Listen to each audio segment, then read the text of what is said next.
mano aplinkoje giliai tikinti žmogus buvo mano močiutė. Nuostabus žmogus, neseniai iškeliavusi amžinybėn. Jinai mane sutvarkė, kaip čia buvo jau kai kurių minėta, ir jinai buvo praktikuojanti ir tikinti. Bet aš kaip jaunas, augantis paauglys ir vėliau jau suaugęs jaunas žmogus, aš niekaip negalėjau, ir aš ieškojau tikėjimo, aš skaičiau kai kurias knygas, domėjausi pasaulio religijom, bet aš niekaip negalėjau savęs identifikuoti su štai tokiais tikinčiaisiais, kaip mano močiutė. Jinai labai šviesus ir apsiskaitęs žmogus, daug skaitanti, jinai baigusi 3 klases yra. Ir jinai mano esminius klausimus negali atsakyti. Ir štai teologijos fakultete aš pirmą kartą gyvenime pamačiau žmonės, kurie buvo ir giliai tikintys ir buvo labai, labai išsilavinę.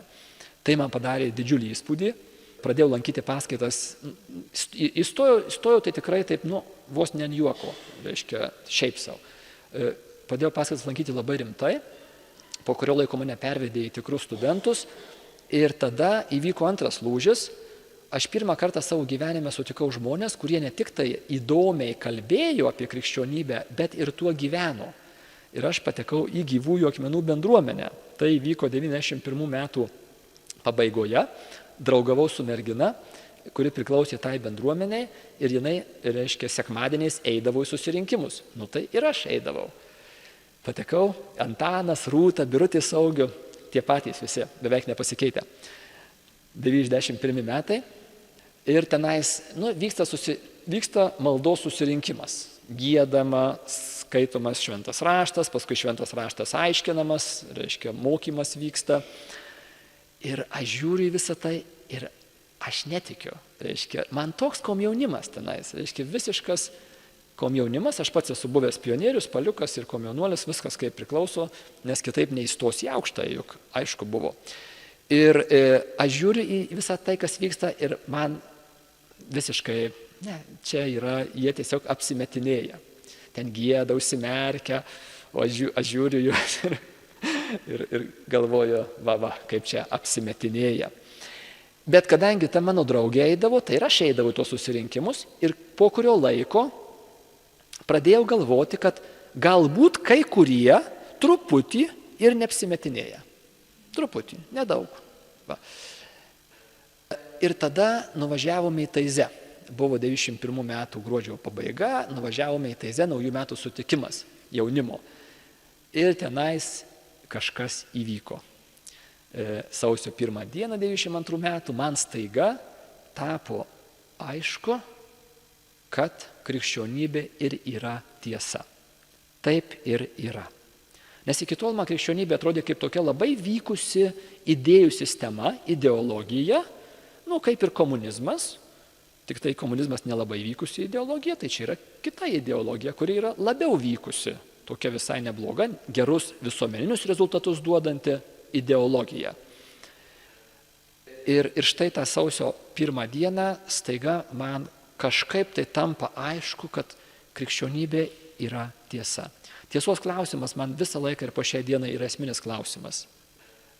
Ir paskui aš perskaičiau, kad tiesos ieškojimas yra labai teisinga laikysena krikščionybėje ir apskritai Dievo atžvilgiu.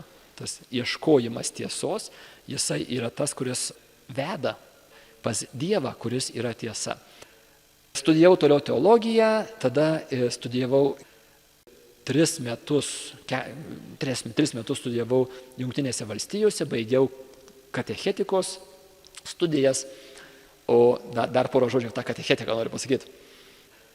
Niekad nebūčiau patikėję, jau teologija man patiko, buvo įdomu, bet kad katechetika taptų mano sritis, tai niekada. Nes katechetika yra kažkas tokio sauso, o jau katechetas tai iš viso. Pats žodis skamba taip, katechetas, kažkas tokio sauso labai. Ne? Jeigu katechetas vyras, tai turėtų būti toksai senbernis, kuoktelės, toks kvanktelės senbernis turi būti. O jeigu moteris, tai tokia vyresnio amžiaus su kuodaku, negalima, turi sakyti, tokia katechetė turėtų būti. Žodžiu, jau kad aš būčiau katechetas, tai niekada. Gal šventas raštas, gal kokia moralinė teologija, dogminė teologija, tokie rimti dalykai. O čia kažkas. Ir paskutinėme magistratūros kurse, netyčia, kaip dažnai ir būna man, paimu vieną katechetikos kursą, nes reikėjo kreditų, o nebuvo iš ko rinktis. Nu tai paėmiau aš tą katechetiką. Ir tapo aišku, ką aš veiksiu visą likusį savo gyvenimą. Tapau katechetu. Žmona mano po šiai dienai juokiasi. Ta žodis katechetas yra vienas iš tų sugadintų žodžių. Lygiai kaip ir religija, kaip ir meilė, kaip ir laisvė, kaip ir katalikas. Žodis katalikas. Nu kaip skamba žodis katalikas? Nu, nežinau, man jisai tokia turi neskanę tokią. Va krikščionis skamba gražiai. O katalikas toksai kažkoks truputį toks siaurų pažiūrų turėtų būti, toks kaip su akidangščiais tokiais. Man taip kažkaip toks jausmas yra nuo žodžio katalikas. Sugadinti žodžiai yra.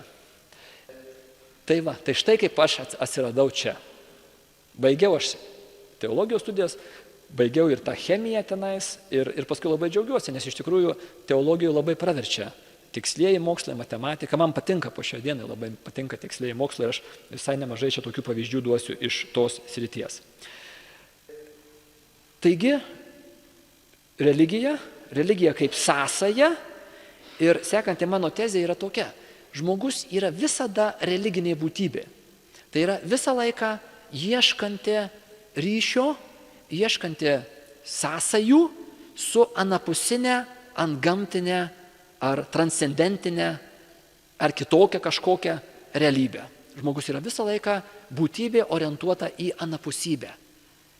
Ir tai sako ne tik šventas raštas, ne tik tai tikintieji tą sako, bet tai sako archeologija. Tai yra žmonijos istorija.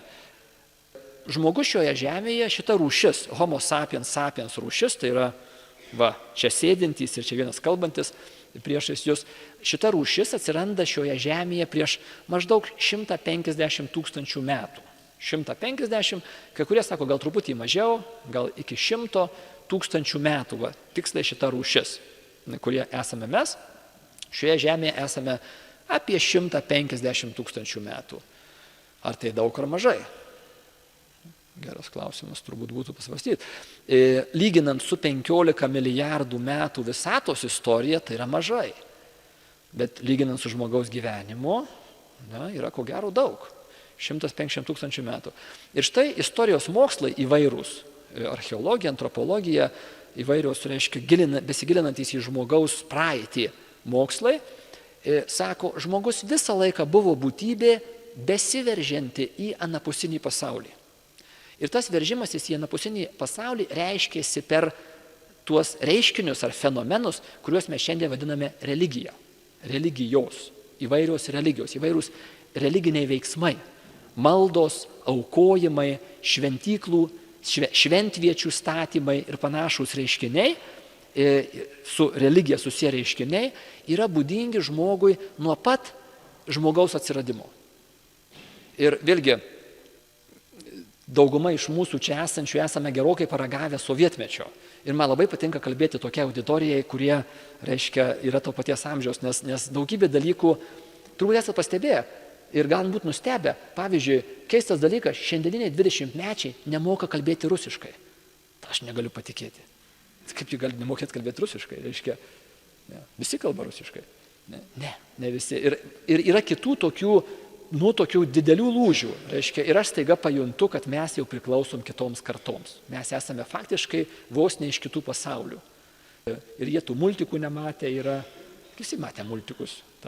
Šiandien gerąją animaciją reikia kažkur tenais internete susirasti, o taigi mes visi ant tų užaugome. Ir žiūrėkit, mes sovietmečio vaikai, daugiau ar mažiau to ragavę.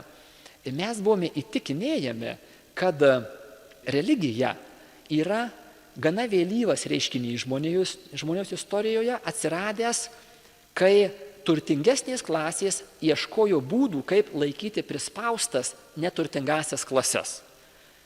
Ir buvo mums bandoma įkišti į galvas, kad religija yra kažkokiam tai žmonijos vystymosi etape sugalvotas būdas priespaudai palaikyti. O ankstyvoji žmonijos istorijos fazė buvo bereliginė fazė ir toksai terminas net buvo naudojamas ir žmogus tada buvo anot tarybinės propagandos buvo chaotiškas materialistas. Reiškia, jis toks, reiškia, materialistas iš esmės. Ir tarybinė propaganda dėjo didelės pastangas, kad surastų kokią nors seną, archaišką gentį, kuri būtų nereliginga, kuri neturėtų savo kultūroje, savo gyvensenoje tos pastangos užmegzti ryšį su anapusybė. Ir buvo dedamos didelės pastangos. Ir nežinau, gal kas nors prisimenate, vienu metu jie paskelbė, kad jie ją rado. Tasmanijos saloje gyvenusi gentis, išmirusi prieš maždaug 200 metų, reiškia, jie paskelbė, kad štai, radome tą materialistinę, tą labai archaišką, reiškia, gentį, kuri atsinešė tą materialistinę, nereliginę pasaulėžiūrą iki pat, vos ne šių dienų, reiškia, bet paskui paaiškėjo, kad jie paskubėjo paskelbti, nes pakankamai neištyrė tos genties žodyno, jis dar buvo žinomas, yra žinomas, ir tos genties žodyną giliau ištyrus paaiškėjo, kad religingi buvo jie, turėjo ir jie tą veržimąsi, tą nukreiptumą į anapusybę. Nėra žmonijos istorijoje buvusios genties, kultūros ar laikmečio, kuriame žmogus neturėtų šito religinio veržimosi, reiškia, to nukreiptumo į anapusybę. Nėra tokio. Reiškia, istorikai tokio nežino, nuo pat ankstyviausių žmonijos gyvenimo istorijos fazių iki pat šiandienos žmogus yra visą laiką į anapusybę orientuota būtybė. Ir visiškai nepriklausomi nuo išsivystymo kultūrinio, tas orientuotumas visą laiką reiškiasi. Ir šičia yra viena iš sričių, kur mes skiriamės nuo gyvūnų. Daugeliu požiūrių, fizinio kūno, biologijos, genetikos požiūrės, mes esame labai artimi. Mes esame gyvūnai. Mes esame, taip, fiziškai mes žiūrint esame gyvūnai. Ir kai kuriais požiūrės, reiškia, esame labai panašus į kai kuriuos aukštesniuosius gyvūnus. Vadinamosios žmogbeždžionės, šiandien gyvos 3 ar 4 rūšys, aš taip ir, kaip sako, nesu specialistas, bet gorilos, šimpanzės ir orangutangai. Ir dar viena kažkokia, rodos, yra 4. Reiškia, ir mes tikrai ten esame labai labai panašus.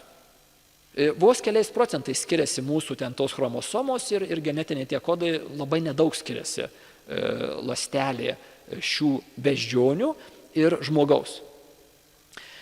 Ir va čia yra keistas dalykas vertas pasvarstymo. Kartais kalbėdami su savo netikinčiais giminaičiais arba artimaisiais gali šitą argumentą naudoti.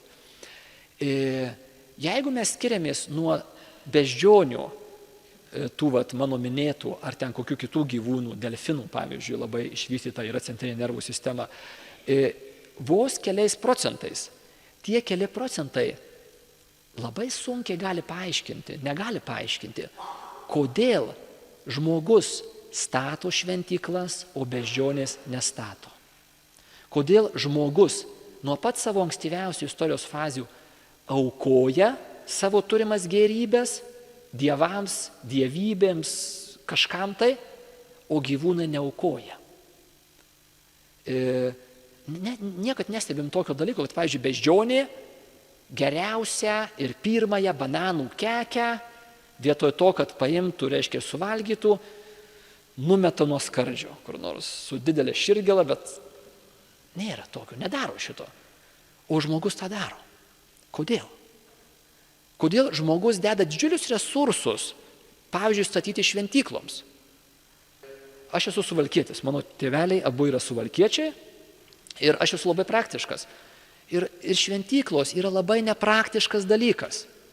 Statytų sandėlį, statytų tvirtovę, statytų namą gyvenamą, o dabar patys gyvena kokiuose lūšnuose, stato šventyklą, didžiausią šventyklą, sudeda savo geriausius resursus į tai, reiškia, kam to reikia? Kodėl tokios pastangos tam, kas yra labai nepraktiška?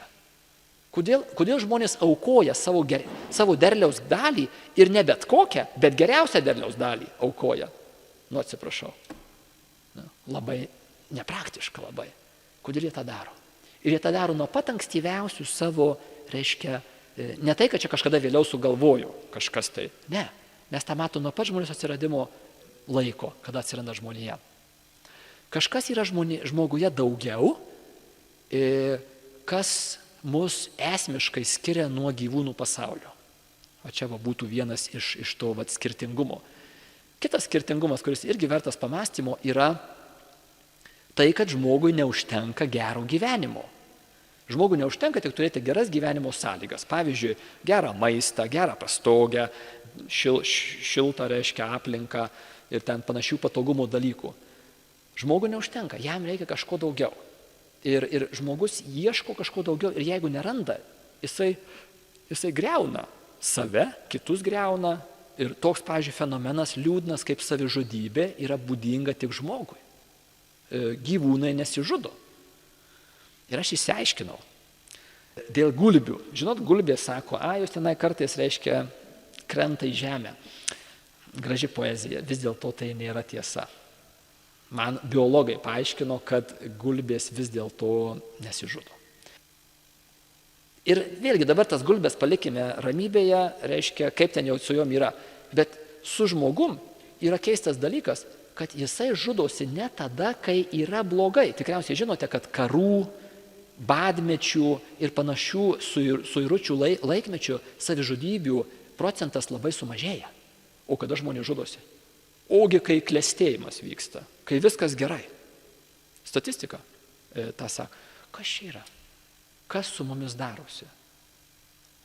Kodėl mes taip elgiamės? Ir va čia tas reiškia tas kažkas žmoguje, kas mus esmiškai skiria nuo gyvūnų pasaulio ir tas kažkas tai mus skatina veržtis į begalybę. Mums nepakanka ribotų, baigtinių, tegul ir labai gerų ir reikalingų dalykų. Mes turim kažką tai savyje, kas mus skatina ieškoti ir veržtis į anapusybę. Taigi žmogus yra ta religinė būtybė, galima būtų ją taip pavadinti. Dabar, turbūt kai kuriems iš jūsų bent jau, kyla klausimas, o palauk, o kaip su ateizmu? Štai mes užaugome sistemoje, kuri buvo ateistinė sistema, komunistinė sistema ir labai galinga sistema. Didžiulės grupės, valstybės buvo užėmusios iš ankstinę, pamatinę, ateistinę, tai yra Dievo ir bet kokios anapusybės neigimo laikysena. Ateizmas. Ir nežinau kaip jūs, reiškia, mane jinai buvo pakankamai įtakojusi. Ir aš laikiau save netikinčiu iki pat savo reiškia, vėlyvosios paauglystės ir jaunystės.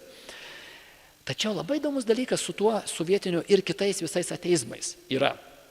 Taip, sovietinis ateizmas paneigė arba bandė paneigti krikščionybę ir kitas religijas. Ir bandė mums įkalti į galvas, kad daugiau šalia šitos materijos daugiau niekur nėra. Tačiau įdomus dalykas, griaudami religiją ir religijas, komunizmas čia pat kita ranka pastatė naują religiją. Ir vėlgi turbūt gal dauguma iš jūsų ir nesate skaitę, bet šiandieniniuose religijų istorijos ir religijotyros vadovėliuose šalia visų tradicinių įprastų pasaulio religijų stovi ir komunizmas, ir kitos pasaulėžiūros, kitos moderniosios pasaulėžiūros yra religijos. Ir prisiminkite, tokie dalykai kaip 2 kart metuose turėdavom dalyvauti privalomose šventėse. Ir žygiuodavom čia Donelaičio gatve, jeigu atsimenate, ne? Mūsų mokykla nusileisdavo tenais, kaip ta gatvė neatsimenu vadinasi, tenais, reiškia, Donelaičio pradžioj prie viešosios bibliotekos senosios, kur tas akmuo yra apvalus didelis, ir mes pražygiuodavom. Ir paradas, kas tai yra? Tai yra procesija. Visos religijos turi procesijas. Tai yra labai senai, ne tik krikščionybė, visos religijose yra tam tikras tikinčiųjų, reiškia, susibūrimas ir eisena, skambant religiniams šūkiams. Šito tikrai nebuvo sovietmečio. Buvo. Prisimenat, atsiverti tiesą ir per visą puslapį šlovė garbingai Tarybų sąjungos komunistų partijai. Ir visi tikintieji visoje sovietinėje imperijoje atsako, ura, valio ir taip toliau. Ne? Čia yra religinis garbinimas, čia nieko naujo visiškai nėra. Gerai žinomas dalykas yra. Kai kurie iš mūsų, aš ne, ir džiaugiuosi, kad ne, bet galbūt esam padarę tokį nemažai reikalaujantį žingsnį. Nuvažiavęs į Maskvą, jeigu atsikelsi labai anksti, paaukosi tą dieną, nueisi į tokią ilgą eilę, atstovėsi ją ir tada iškilmingoje spengiančioje tyloje turėsi šansą praeiti pro tos religijos švenčiausiai. Ne? Taip, čia irgi nieko visiškai žinom. Prisiminkite CK plenumai, kaip atrodydavo. Reiškia, aišku, mes nematė, bet kaip atrodydavo, reiškia, visas tas išdėliojimas yra religinį kvapą, reiškia, tas religinis jausmas, reiškia, tas išdėstymas, ne, tie neklystantys žmonės sėdi, o per vidurį tokia didelė galva. Ir tu žiūri ir tau tiesiog pasitikėjimas kyla šita, reiškia, tokia vadovybė, tiesiog ant gamtinio, reiškia, galių turinčia be jokios abejonės. Kai Stalinas mirė, turbūt nedaug čia žmonių yra, bet gal yra, gal prisimenat, man pasakojo, ir žinom tą iš knygų, iš filmų, Stalinas mirė, žmonės verkė. Jie negalėjo patikėti, tikras dalykas, žmonių buvo, kurie negalėjo patikėti, kad Stalinas iš viso gali mirti. Na? Ir antras dalykas, kaip mes dabar gyvensime. Man pasako giminaičiai, kurie buvo nukentėję nuo trėmimų stalininių. Ir jie verkė, nes mirė Stalinas, kaip mes dabar gyvensim. Atsiprašau, kas jiems darosi. Dabar nepacituosiu, bet gal reikėjo atsinešti, gal kad nors atsinešiu. Mačiau vieną iš eilėraščių. Reiškia, Stalino rankos vedžioja pianino klavišus, Stalino rankos kelia raketas į viršų, Stalino rankos, reiškia, darbininkų duoda jėgų. Tai kas tas Stalinas dabar? Ne. Čia yra tiesiog Dievas. Tai, kas kitose religijose yra dievybė, tai čia yra štai šito žmogaus sudėta į jo asmenį. Ir mes turėjom tą asmenybės kultą. Ir religijų istorijos požiūriu Stalino sudievinimas neturi savo lygių istorijoje. Romos imperatoriai, kurie irgi buvo dar gyvi, buvo sudievinami, Augustas ir kiti, negalėjo prilygti Stalinui. Aiškiai, jų sudievinimas buvo menkesnis negu kad Stalino. Komunizmas viena ranka sugriovęs religijas, čia pat kita ranka jas pastatė. Nes žmogus negali gyventi be to religinio jausmo, kurį mums duoda, reiškia, va šitie mano paminėti elementai, šios religijos elementai. Ir visą laiką šitą patį turime. Kai tik tai žmogus arba grupė žmonių, arba asmuo pašalina iš savo gyvenimo tai, ką galėtume vadinti tradicinėmis religijomis, čia pat jisai susikuria kokią nors kitą religiją. Vakarų visuomenė, gerbūvio visuomenė, 20 amžiaus antra pusė irgi patiria stiprią ateizaciją, nudievėjimą patiria. Susikuria, reiškia, tam tikras praktinio ateizmo, pas mus tai buvo buldozerinis ateizmas, buvo privalomas ateizmas. Ten susikuria toksai praktinis ateizmas, vadinamoji vartotojiška visuomenė, kuri irgi religiją stumia į šalį. Ir įdomus dalykas, čia pat susikuria kita vietinė religija. Ir vėlgi šiandieninėme pasaulio religijų vadovėlyje, šalia komunizmo, sekanti dažniausiai yra tas sekuliarusis vartotojiškas pasaulėvaizdis, vartotojiška gyvensena, traktuojama kaip religija. Ir galbūt atspėsite netgi, kas yra šios religijos šventovės. Yra visai rimtai, yra prekybos centrai. Prekybos centrai yra šitos vartotojiškos religijos tos šventovės. Ir nežinau kaip jūs, bet aš ateidamas į Maksimą jaučiu tam tikrą pakilėjimą. Nu, aš tikrai jaučiu tam tikrą tokį ūpo pakilimą. Ir man patinka, kai apie mane šokinėja, kai man siūlo, nieks nežino, kad aš nedaug turiu tenais, bet nesvarbu, jiegi nežino to. Tai žmogus be religijos negali. Jeigu jisai atmes ar neteks tų tikrųjų, ar tikrosios, ar tradicinių, jis čia pat pasidaro savo gamybos, dažniausiai labai neaukštos kokybės religijuke. Ir ateizmo fenomenas 20-ojo amžiaus didžiąją dalį užėmęs tas liūdnas labai reiškinys yra tik to patvirtinimas. Buvo mestos, didžiulės pastangos griauti religiją. Sovietinėje imperijoje ypatingai didelis buvo. Ir vien tik tos pastangos jau rodo, kaip svarbi religija yra žmogui ir grupiai žmonių. Ir griaudami tas tradicinės religijas, jie čia pat pastato kitas, menkesnės kokybės gerokai. Kaipgi krikščionybė žiūrėtų į šitą visuotinį žmogaus religingumą, ar kaip čia jį pavadinti, tą religinį veržimąsi, religinį tą orientaciją religinę. Krikščionybė tam turi labai tokį žinomą gerai paaiškinimą. Sako, taip, Dievas žmogų sukūrė savo, bendrystė su savimi. Ir žmogus veržiasi į Dievą, nes Dievuje, anapusybėje, yra žmogaus laimė.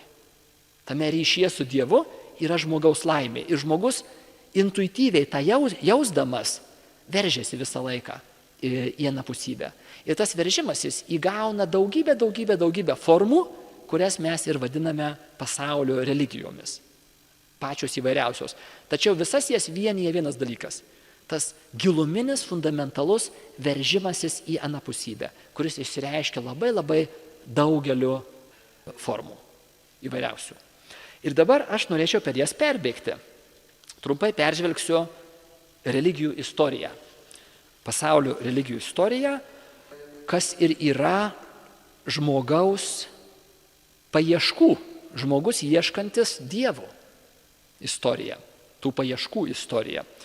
Aišku, čia galėsime tą padaryti per kokią 20 minučių, tai labai sutrumpintą variantą, tačiau šiokį tokį vis tiek reikia mums pradžiai turėti.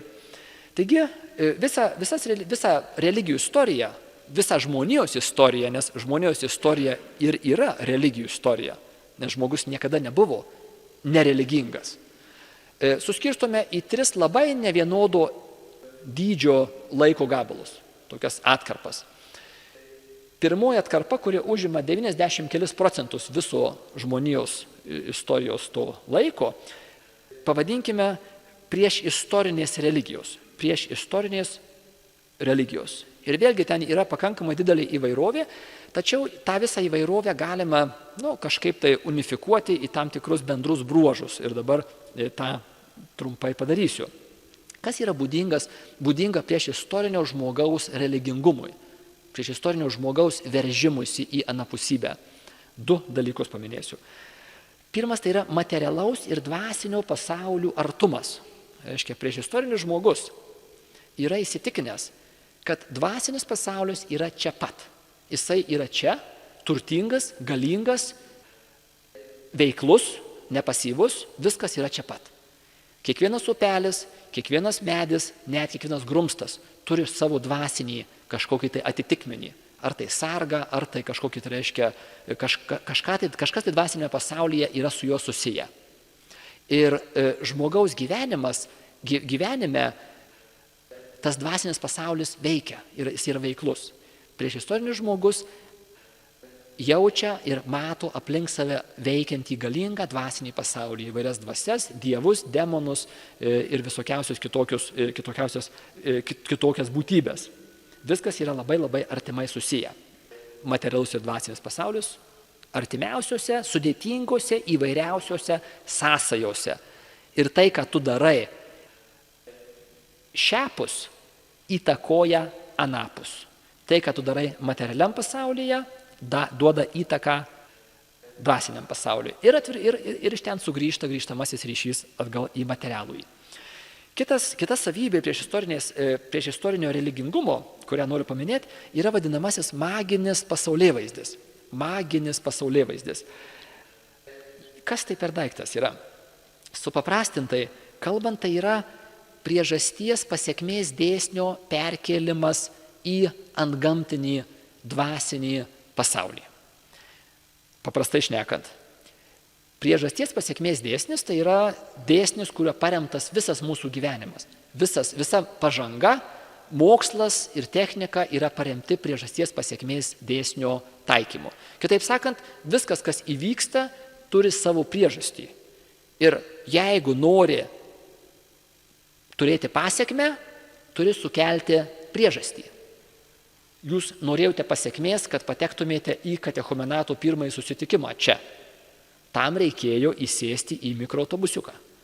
Studentai nori pasekmės išlaikyti egzaminą. Tam reikia turėti priežastį sukelti, reiškia studijuoti. Pagalvokite apie mediciną. Visas medicinos mokslas yra paremtas priežasties pasekmės dėsnio žmogaus kūne nagrinėjimui. Nori nesirgti, tai yra pasekmė, sukelk priežastį, valgyk šitą tabletę, arba daryk šitą operaciją, arba atlik šitą procedūrą. Priežastis pasekmė. Ir žmogus atrado labai anksti savo istorijoje, kad tokiu būdu jisai gali gerinti savo gyvenimą. Visa mokslo ir, net ne mokslo, pirmieji darbo įrankiai. Jie pasidaro ten kokius tai kaplius, ar reiškia ietį, paskui pasidaro lanką. O kaip tas judesys nuo ieties, kodėl jis įvyksta? Nori laimikio geresnio. Ir tam, kad nušautų žvėrį esantį toliau, tai yra pasekmė, ieško priežasties ir pasidaro lanką. Kadangi visas materialusis ir dvasinis pasauliai yra labai artimai susiję, netrukus žmogus šitą patį dėsnį pradeda perkėlinėti ir į savo santykį su dvasiniu pasauliu. Ir pradeda ieškoti būdų tą dvasinį pasaulį įtakoti, kad gautum norimas pasekmes.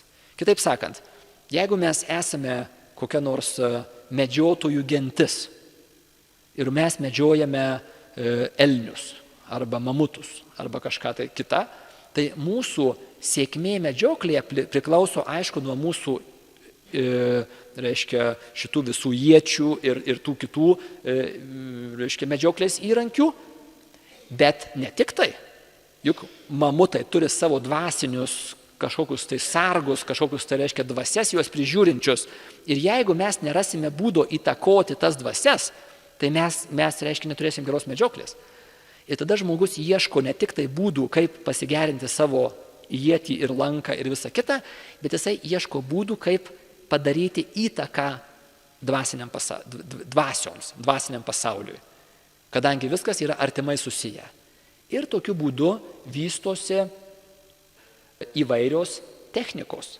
Magija yra dvasinės technikos, kurios priverčia dvasinį pasaulį padaryti tai, ką aš noriu. Tai yra technikos pagalba tam tikros dvasinės, aš gaunu tai, ką aš noriu. Čia yra magijos esmė. Ir įvairūs ritualai, sudėtingi ritualai yra, reiškia, ieškoma būdų, tai yra tam tikri mygtukai, tam tikri svertai. Mygtukai paspaudžiu, reiškia, mygtuką ir jisai duoda signalą į dvasinį pasaulį, kuris duoda man norimą rezultatą. Sėkmę medžioklėje, sėkmę kare, gerą sveikatą, reiškia, įvairiausi praktiniai, buitiniai poreikiai. Tokiu būdu ieškoma būdų jiems patenkinti. Tai šitas maginis pasaulėvaizdis yra labai stipriai įtakojantis prieš istorinio žmogaus religingumą. Ir didžiaja dalimi tai nėra religija. Nes religija savo esmėje yra gilus troškimas, kažko begalinio, kažkoks tai žavėjimasis, ieškojimas bendrystės. O magija yra šalta apskaičiuota technika. Reiškia, tai yra labai susiję, bet vis dėlto ne tas pats. Religija ir magija. Ir kai kurie religijotininkai sako, magija užteršia religiją. Reiškia, magija prilimpa prie religijos ir eina jos kartu ir teršia, žaloja religiją. Ir aišku, mes 21 amžiaus žmonės, tai mūsų gyvenimuose magijos, aišku, nėra. Čia visą tai liko praeityje, senovėje, žiloje, mes krikščionys. Ne. Ir pažiūrėkite, pavyzdžiui, duosiu pavyzdį, kur kai kurie iš jūsų atpažinsite. Ar nėra jums tai buvę, kad kokią gražią rudens popietę, šviečiant saulutei, einat namo ir staiga, netikėtai, kelią perbėga juoda katė. Ir kai kurie iš jūsų atpažįstate tokį viduj esantį tokį sudrebėjimą. Bet tada mes žinom, ką reikia daryti. Ne? Nusispjaut per kairį petį. Žiūrėkit, kas čia dabar? Čia yra ritualas. Čia tam tikras maginis ritualas, kuris turi neutralizuoti tą nelaimę, kurią ženklino katė, perbėgdama. Tas magas, tas senasis archainis magas, kuris tiki, kad viskas šiame pasaulyje, dvasia ir materija, viskas yra labai persipinę, daugybė ryšių, ir jeigu tu nesi žioplas, tu atpažinsi materialiojoje pusėje ženklus, reiškia, ir sugebėsi su jais tinkamai pasielgti, jeigu tu žinosi, ką daryti, aišku. Tai va, technikos. Čia viskas yra paremta technikos žinojimu, ir jeigu tu žinai, tai tu tiesiog gali tą nelaimę pasitraukti ir praleisti pro šoną. Arba paspausti reikiamą mygtuką ir reiškia, gauti tai, ką tu nori. Tas maginis žmogus. Maginio pasaulėvaizdžio 3 bruožai. Trumpai. Dualizmas yra įsitikinimas, kad viskas, kas egzistuoja 2 pradų sandūroje. Ir tie pradai yra nesibaigiančioje sąveikoje. Niekad nesibaigiančioje sąveikoje. Ta sąveika gali būti konfrontacinė, tai yra priešiška, kova, arba gali būti tie pradai gali vienas kitą papildyti. Ir ta jų nesibaigianti sąveika ir yra tai, kas duoda buvimą viskam. Dualizmas. Tie pradai, ar jie kovojantys būtų, ar kitaip sąveikaujantys, nei vienas iš jų niekada negali nugalėti, nes jie yra lygiaverčiai.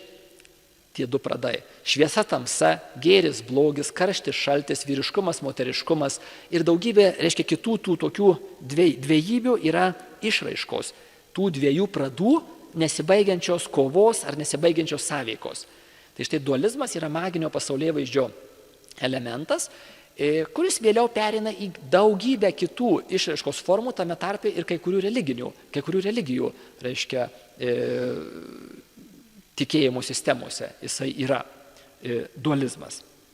Ir kartais jūs galite šiandien Lietuvoje matyti tokį rutulį su 2 tokiom žuvytėm, ne? Tas yin ir yang, iš senųjų Kinijos religijų ateinantis ženklas, kuris va šitą iliustruoja. Tų 2 pradų, viena žuvytė yra balta su juoda akute, kita žuvytė yra juoda su balta akute. Ir reiškia, jos tam tokiam rutulį, nesibaigianti ta sąveika, pagal senasias Kinijos religijas, yin ir yang yra ta sąveika, kuri duoda buvimą viskam, kas yra. Na, ir šiandien mes Lietuvoje turim šitą dualistinę tą ženkliuką ir jisai toks visai populiarus yra. Kitas maginio pasaulėvaizdžio bruožas yra cikliškumas. Cikliškumas. Tai yra įsitikinimas, kad viskas, kas vyksta visatoje, vyksta uždarais ratais, uždarais nesibaigiančiais ratais. Ir už tai iš esmės nieko naujo neįvyksta, nes, reiškia, judėjimas vyksta ratu, cikliškumas. Aišku, čia taip supaprastintai šnekant, bet be abejo šitas cikliškumas, tikėjimas juo yra labai stipriai remiamas gamtos procesų. Žiūrėdami į gamtą mes matome pavasaris, vasara, ruduo, žiema, pavasaris, vasara, ruduo, žiema, rytas, diena, vakaras, naktis ir vėl tas paskartojasi.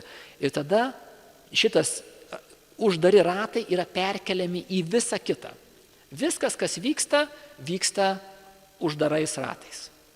Viskas, kas vyksta. Ir tas cikliškumas, reiškia, yra iš labai senų, archainių, prieš istorinių religijų ateinantis tikėjimas ir irgi taip pat jisai yra net ir šiandien mūsų katalikiškoje Lietuvoje radęs savo išraiškas. Pavyzdžiui, iš Indijos atėjęs tikėjimas reinkarnacija. Tai yra ciklinė žmogaus gyvenimo samprata. Žinote tą tikėjimą. Reinkarnacija tai yra tikėjimas, kad mūsų dušelės, mūsų tas dvasinis pradas, reiškia, jisai reinkarnuoja, pakartotinai įsikūnyja. Ne? Ir tai reiškia tas reinkarnacija, kuri esmiškai prieštarauja, nesutinka su biblinė pasaulėžiūra ir bendrai su didžiosiomis vakarų religijomis. Šiandien dienai puikiai gyvuoja Lietuvoje, netgi praktikuojančių katalikų tarpe. Trečdalis žmonių, kaip sako statistika, tiki reinkarnaciją. Paskutinis bruožas, kurį norėčiau paminėti, yra vadinamasis fatalizmas. Fatalizmas tai yra tikėjimas, tikėjimas lemtimi. Tikėjimas, kad viskas yra iš anksto nubrėžta. Mūsų gyvenimo kelias, visko, kas egzistuoja, kelias yra iš anksto nubrėžtas. Lemtis jau yra. Tikėjimas lemtimi. Kadangi, reiškia, visa visata uždaryta tam tikruose ratuose, tai ir mūsų gyvenimas yra, gyvenimai mūsų yra uždaryti tam tikruose cikluose, tam tikruose ratuose. Ir tai gali būti labai įvairūs pagal įvairias religijas.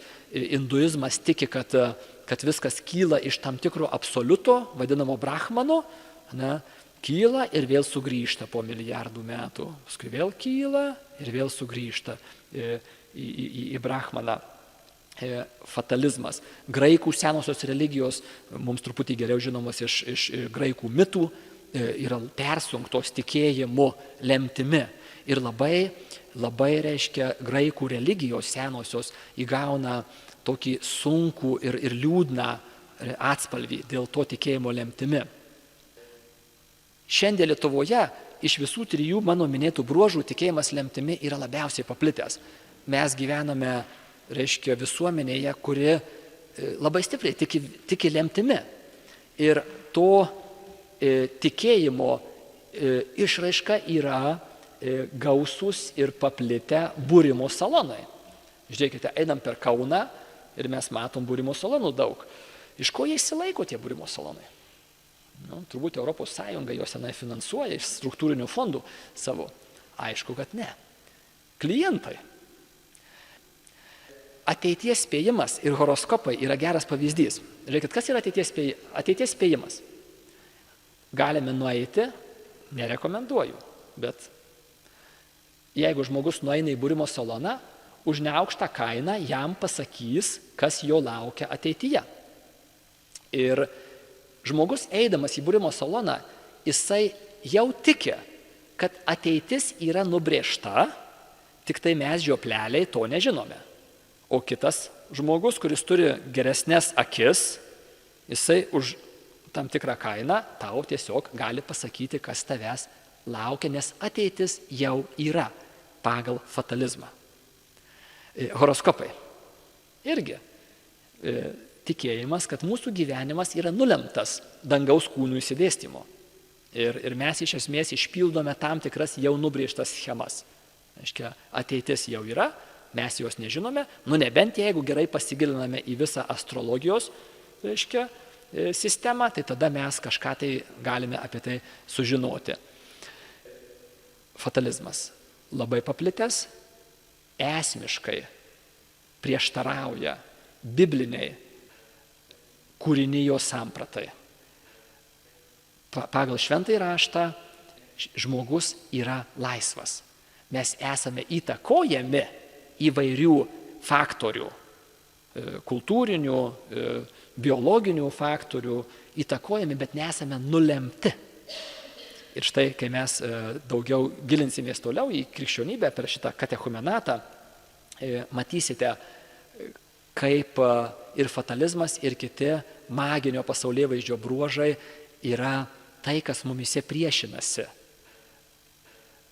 santykiui, bendrystei su Dievu.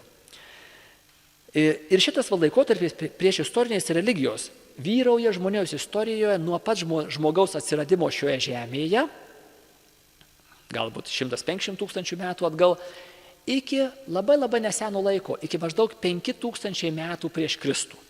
Prieš 5000 metų prieš Kristų įvyksta didžiuliai lūžiai žmonijos istorijoje ir atsiranda naujos mąstymo ir gyvenimo formos, kurios liudija didžiulius vidinius pasikeitimus. Atsiranda tai, kas vadinama ankstyvosios civilizacijos. Pagrindinės iš tų ankstyvų civilizacijų yra 3, tai yra Mezopotamija arba Tarpupis, šiandieninio Irako teritorija, pati ankstyviausia, kiek sako archeologai mums šiandien, tada yra Egiptas ir tada yra Indija. 5000 metų ir truputį arčiau link mūsų šių civilizacijų gyvavimo laikas. Kuo jos yra įdomios ir svarbios? Jos visų pirma įdomios yra tuo, kad žmonijos gyvensenoje ir mąstysenoje atsiranda didžiuliai pasikeitimai, kurių nebuvo ilgus tūkstančius metų. Ir kai kurie tyrinėtojai sako, kad ar spėja, ar ne tik maginis pasaulėvaizdis ir bus tai, kas sustingdo, sušaldo žmogaus kūrybinį genijų, kūrybingumą ilgiems tūkstantmečiams. Kokiu būdu tai gali įvykti? Ogi štai kokiu būdu. Jeigu viskas materialiojoje plotmėje taip stipriai susiję su dvasinė plotme ir atgal, tai gali būti, kad žmogus bijo kažką tai keisti materialiojoje plotmėje. Pavyzdžiui, jeigu mūsų gentis vandenį pila į tokios formos ąsotį, tai mes bijome tą ąsočio formą pakeisti, nes ką tu gali žmogaus žinoti, o gal vandens nebus tada. Reiškia, ir tai yra tikrai labai keistas dalykas, yra ilgus tūkstantmečius išlieka ta pati ąsočio forma, ta pati tie patys piešinių stiliai, tie patys įrankiai, reiškia, žmogus tiesiog atrodo, kad kažkas jį sušaldęs yra. Ir štai ankstyvosios civilizacijos yra protrūkis. Žmogus išsiveržia iš to maginio sąstingio ir reiškia visiškai kitą kokybę jo gyvenimas įgyja. Dar duosiu tokį vieną pavyzdį, galvoju, gal vis dėlto svarbu yra. Žiūrėkit, kas yra magas, tas maginis žmogus? Jis yra žmogus, kuris siekia galių ir atrodo, kad jas randa. Ir mes šitai temai skirsime labai svarbų susitikimą po keleto mėnesių. Bet žiūrėkit, kas yra magas? Reiškia, kaip tai gaunasi? Magas, maginis žmogus, turintis galių. Tos galios įgyjamos per tam tikras technikas, tam tikrus materialius veiksmus, žodžius, slaptažodžius, burtažodžius, užkeikimus, užbūrimus, ritualus, kuriuos reikia tiksliai žinoti ir tiksliai atlikti, ir jie reiškia priverčia dvasinį pasaulį daryti tai, ką aš noriu. Lipu iš lovos. Ui, ne ta koja, atsiprašau, gerai, prisiminiau laiku, gerai, išlipam tą koją iš lovos, rengiuosi, ne nuo viršaus, nuo pačios reikia segiotis, ne? Ir taip toliau. Ir mano gyvenimas, maginio žmogaus gyvenimas yra pilnas veiksmų, kuriuos reikia labai tiksliai atlikti, nes visa tai yra, reiškia, sąsajos su anapusybė. Ir to negalima keisti. Negalima. Jau tai atrasta, reikia taip ir išlaikyti. Ar nėra, kai kurie religijų tyrinėtojai sako, ar nėra tai, kas sustingdo žmogų tame maginėme pasaulėvaizdyje tūkstančius metų. Ankstyvosios civilizacijos.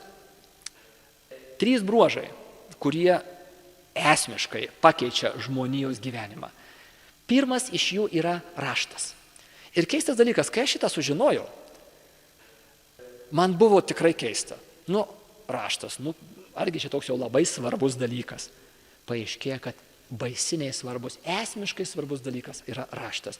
Netgi visa žmonijos istorija yra skirstoma į 2 didelės dalis. Yra prieš istoriniai laikai ir istoriniai laikai.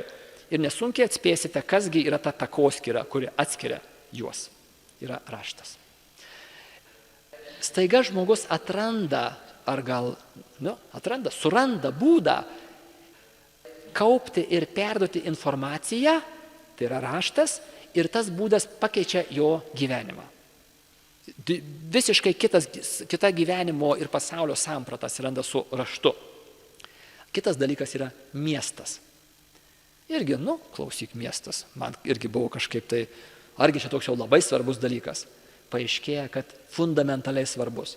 Miestas yra dirbtinis pasaulis. Gyvenimas mieste yra visiškai kitos kokybės negu iki to laiko, kur žmogus buvo gamtos dalis. Ir staiga jisai sukuria dirbtinį pasaulį, kuris yra ankštas, dulkinas, gyvenimas yra jame, turi daug nepatogumų, bet turi vieną labai svarbų patogumą – yra saugus. Žmogus staiga tampa nepriklausomas nuo gamtos. Ir pagalvokite, mūsų paskaita prieš 300 metų būtų labai keblu ją čia vykdyti. Nebūtų elektros. Dabar elektra mus padaro visiškai nepriklausomus nuo gamtos. Nežinau, ar jūs kartais, kai dingsta elektra, mane panika apima. Aš galvoju, jeigu tai tęsis 3 valandas, ką mes veiksime 3 valandas, ir pasaulis mano sugriūva visiškai, staiga paaiškėja, kad siaubingai priklausomas esu nuo tokio paprasto, įprasto, nusibodusio ir banalaus dalyko kaip elektra. Ir tai mus padaro, mes neturim gulti su vištomis, mūsų protėviai. Buvo ta prasme gamtos, daug arčiau gamtos. Jie buvo priklausomi. Šiandien dienai mes esame didelė dalimi nepriklausomi. Nežinau, kaip jūs, aš sėdžiu ofise didelę savo darbo dalį ir man net būna taip, kad išeinu po to į lauką ir žiūriu, liūtis buvo, paaiškėjo. Man visai vienodai. Liūtis, neliūtis, manęs tai neįtakoja. Aš turiu dirbtinį pasaulį ir aš jame gyvenu savo gyvenimą, kuris yra saugesnis, bet ir turi nepatogumų. Miestas esmiškai pakeičia ir žmogaus gyvenimą, kultūra atsiranda laisvalaikio galimybė, atsiranda galimybė kaupti galę ir turtą daug didesnį negu iki tol ir daugybė pasikeitimų su miestu. Paskutinis bruožas būtų masinis gamtos užkariavimas. Egiptas ypatingai, taip pat ir tarpupis.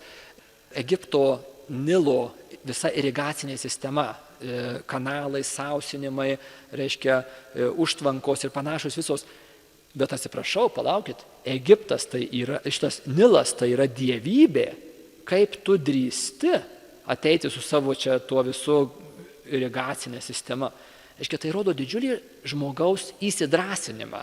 Iki to žmogus ėjo prie gamtos su gerokai didesniu pagarbiu baimingumu. Ir staiga kažkas įvyksta ir žmogus išdrįsta. Išdrįsta, reiškia daryti tai, ko jis iki tol niekada neišdrįso. Tačiau, nežiūrint šito, ankstyvosios civilizacijos vis dėlto lieka maginės. Savo esmėje jos remiasi technikomis, technikų žinojimu, tam, kad įtakoti antgamtinės realybės siekiant norimų rezultatų. Dar praėjus 4000 metų įvyksta tikrasis lūžis ir atsiranda tai, ką mes šiandien vadiname didžiosios pasaulio religijos. Tai yra hinduizmas, budizmas, konfucianizmas, daoizmas rytuose, judaizmas, krikščionybė ir islamas vakaruose. Šitos religijos yra tikroji kova prieš maginį pasaulėvaizdį. Jos visos iš jų deda didžiulės pastangas atmesti maginį pasaulėvaizdį ir nurodo žmogui visai kitus kelius į santykį su antgamtinė realybė. Ir kai kuriuom iš tų religijų daugiau pavyksta, kai kuriuom mažiau šitą kovą vykdyti.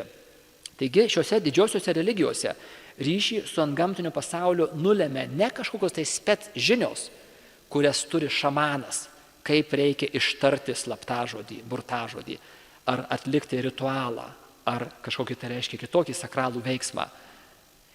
Visai kitos savybės yra nulemenčios. Kokios tos savybės? Visų pirma, moralinis žmogaus švarumas. Nevok, nemeluok ir panašios nuostatos yra anot šių religijų nulemenčios tavo žmogau santykių su antgamtiniu pasauliu. Ir vėlgi, nežinau, man tai buvo naujiena, kai sužinojau, kad moralės ir religijos artumas yra labai vėlyvas dalykas. Maginėme pasaulėvaizdyje tu gali būti žudikas, melagis ir kitoks, reiškia, blogietis, bet jeigu tu žinai slaptažodį, jeigu tu žinai burtažodį, tu turėsi tai, ką tu nori.